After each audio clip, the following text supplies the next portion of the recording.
On a scrap of leather no bigger than your hand, pulled from a cave above the Dead Sea, someone wrote down a monster's nightmare. The handwriting is Aramaic. The ink is more than 2,000 years old. And the dream belongs to a giant. One of the giants the book of Genesis names in 4 short verses, and then never explains. This is the book of giants. It tells the story hiding behind Genesis chapter 6, the heavenly beings who came down, the human women they took, and the enormous children they left behind. But it tells that story from the inside, not from heaven, looking down, from the giants, looking up, as their world begins to end. And written among these giants is a name no reader of the Bible expects to find: Gilgamesh, the hero of the oldest epic humanity has ever recovered, a king out of Mesopotamian legend, listed here as one of the doomed giants of the age before the flood. How his name ended up on a Jewish scroll is one of the strangest puzzles these fragments left behind. In the next few minutes, you will meet the giants by name, read the dreams that terrified them, and follow the 2 very different roads this book took out of the ancient world. One down through the sands of the Dead Sea, the other east through a religion that was hunted almost to extinction. If lost and forbidden texts are your kind of story, take a second to subscribe. Now let's open the book. So what is the Book of Giants, exactly? It is a Jewish text, written in Aramaic, during the Second Temple period, old enough that its composition is dated before the 2nd century before Christ. For most of history, it was simply gone. Then it came back, in pieces, from the caves of Qumran. Fragments of about 10 separate copies turned up there, scattered across 4 different caves. No single complete copy survived.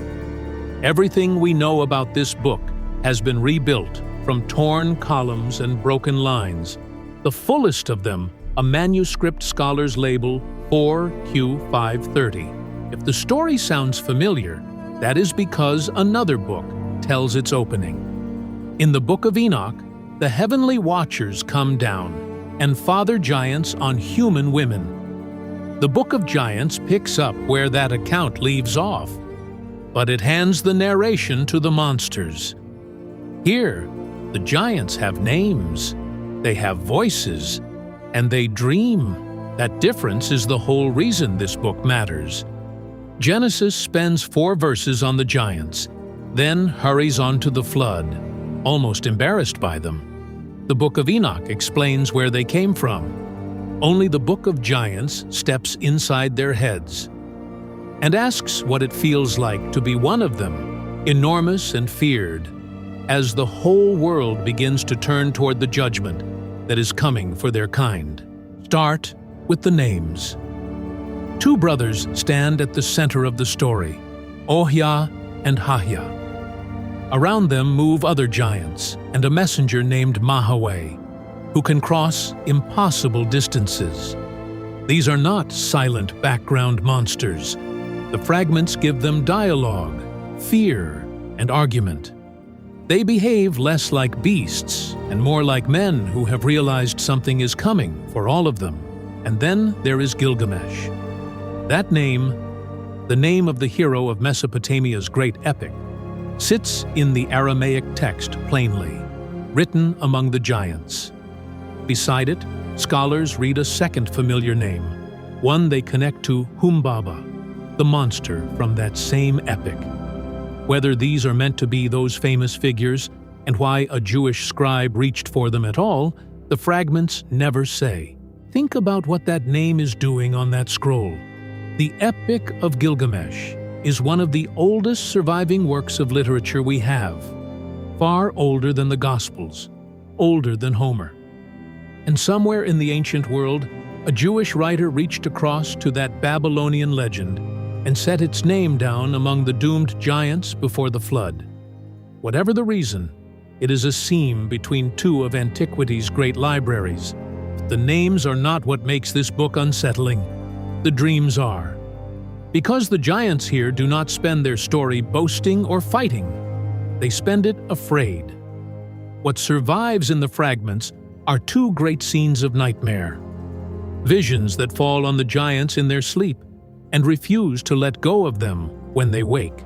In the fragments that survive, one dream shows a garden, a grove of trees, watered and green, and then ruin pouring down over it, water and fire together, until nothing is left standing.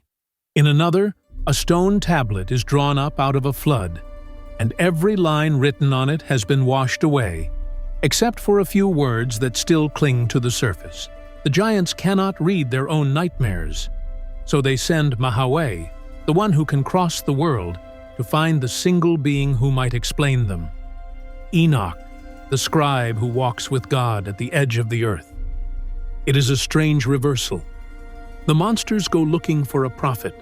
The text breaks apart at its most important moment, so we do not have Enoch's full answer. But the shape of it is unmistakable to anyone who knows Genesis. A flood is coming. It will erase almost everything, and those few words still clinging to the washed tablet. Many readers take them as the small handful of lives that will be spared. So we have a book of frightened monsters dreaming the end of the world with a Babylonian hero hidden in the cast, which raises the question the thumbnails love to ask. If it is this strange, who banned it? The honest answer turns out to be stranger than any ban. Here the story of the giants becomes the story of the book itself, because the book of giants nearly drowned too. In Judaism, it left almost no trace, and no Jewish or mainstream Christian list of accepted scripture is known to include it. And for centuries, the trail of it split into two very different roads out of the ancient world. The first road ran east. In the 3rd century after Christ, a Persian prophet named Mani built a new religion, and he reshaped the old tale of the giants into a book of his own. It became one of his faith's sacred scriptures. As his missionaries carried that faith along the Silk Road, the giants traveled with them, deeper and deeper into the heart of Asia. Fragments of Mani's version were dug out of a ruined oasis at Turfan, in what is now Western China, written in Middle Persian, in Sogdian, in Old Uyghur. A scholar named Walter Henning published them in 1943. For a while, this Manichaean retelling was the one modern scholarship actually had in print, a later adaptation carried to the far side of Asia. Think about that distance for a moment. A Jewish story, first set down in Aramaic, had been translated, reshaped, and recited in languages spoken thousands of miles to the east, carried by a religion that would later be hunted as heresy across the Roman world. The giants outlived the empire that condemned the people who copied them. The second road ran straight down into the ground and waited. Ancient Aramaic copies of the book had survived in the caves of the Judean desert, witnesses to a Jewish text far older than Mani's version. After Cave 4 at Qumran was opened in the early 1950s, its fragments slowly gave up that older form, and the scholar Joseph Milik pieced them back together and published them in 1976. What the desert handed back was not a translation, and not some later retelling. It was the Aramaic itself. The words as ancient scribes had copied them, more than 2,000 years ago.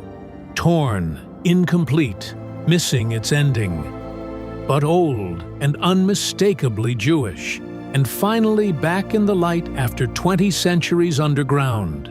Milik argued something bolder still, that the Book of Giants had once belonged inside the Book of Enoch itself, a lost chapter of that larger collection, later pushed out and replaced.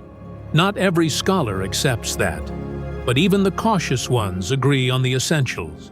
This text is ancient, it is Enochic, and it was written from the losing side of the story. Now, what this book is not. It is not proof that giants once walked the earth, and it is not a secret that the powerful are hiding from you. The name Gilgamesh sitting in the text does not make a Babylonian king the literal son of an angel. How those old names crossed into a Jewish scroll is still argued over by scholars, not settled, and a few honest limits. The order of the dreams and which giant saw which is rebuilt from damaged lines. Reconstruction, not transcript. No surviving Jewish or mainstream Christian canon list is known to name the Book of Giants, and no council decree banning that Jewish text has ever come to light. Whatever happened, it was quieter than a ban. The strangeness here needs no conspiracy. It is already in the text. So go back to that scrap of leather in the cave, and the giant asleep on it, dreaming of a flood that has not arrived. He cannot read the warning. He only knows it is coming. The book that recorded his nightmare nearly shared his end, erased, buried, almost gone. A few lines clung on, pulled out of the water, still legible after 2,000 years. The book survived. The giant did not.